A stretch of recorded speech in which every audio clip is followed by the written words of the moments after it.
राम राम राम राम राम राम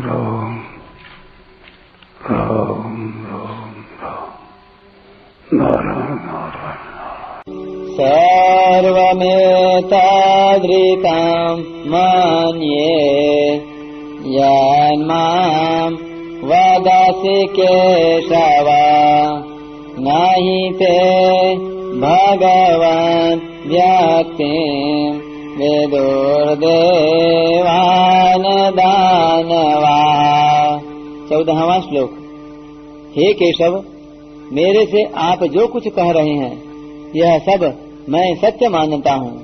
हे भगवान, आपके प्रकट होने को न तो देवता जानते हैं और न दानव ही जानते हैं। व्याख्या।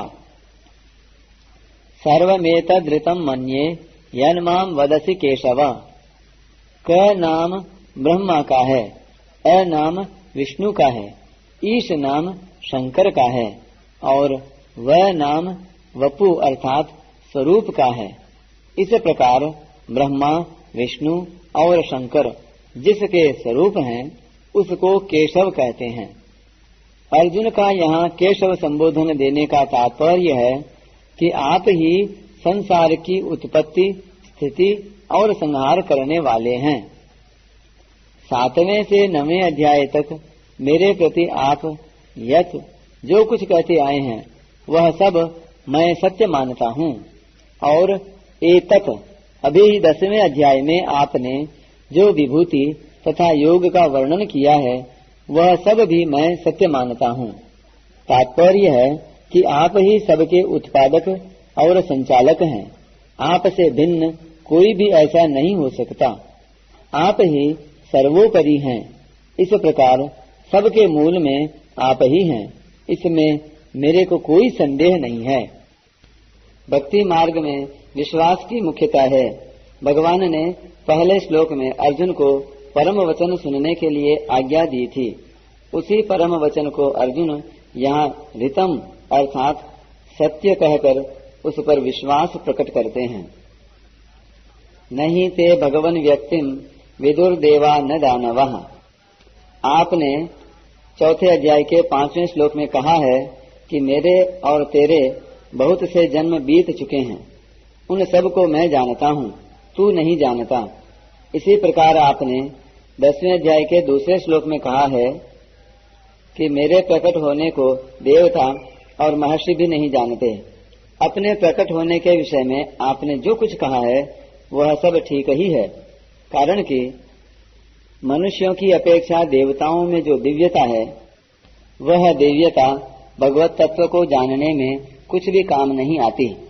वह दिव्यता प्राकृत, उत्पन्न और नष्ट होने वाली है। इसलिए वे आपके प्रकट होने के तत्व को, हेतु को पूरा पूरा नहीं जान सकते। जब देवता भी नहीं जान सकते तो दानव जान ही कैसे सकते हैं। फिर भी यहाँ दानवः पद देने का तात्पर्य यह है कि दानवों के पास बहुत विलक्षण विलक्षण माया है जिससे वे विचित्र प्रभाव दिखा सकते हैं, परंतु उस माया शक्ति से वे भगवान को नहीं जान सकते। भगवान के सामने दानवों की माया कुंठित हो जाती है, कारण कि प्रकृति और प्रकृति की जितनी शक्तियां हैं उन सब से भगवान अतीत हैं। भगवान अनंत हैं, असीम हैं और दानवों की माया शक्ति कितनी ही विलक्षण होने पर भी प्राकृत, सीमित और उत्पत्ति विनाशशील है। सीमित और नाशवान वस्तु के द्वारा असीम और अविनाशी तत्व को कैसे जाना जा सकता है।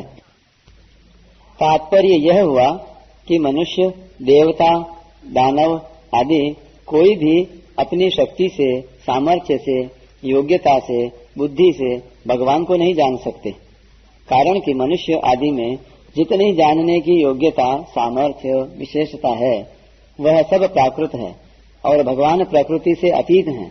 त्याग, वैराग्य, तप, स्वाध्याय आदि अंतःकरण को निर्मल करने वाले हैं, पर इनके बल से भी भगवान को नहीं जान सकते। भगवान को तो अनन्य भाव से उनके शरण होकर उनकी कृपा से ही जान सकते हैं। परिशिष्ट भाव।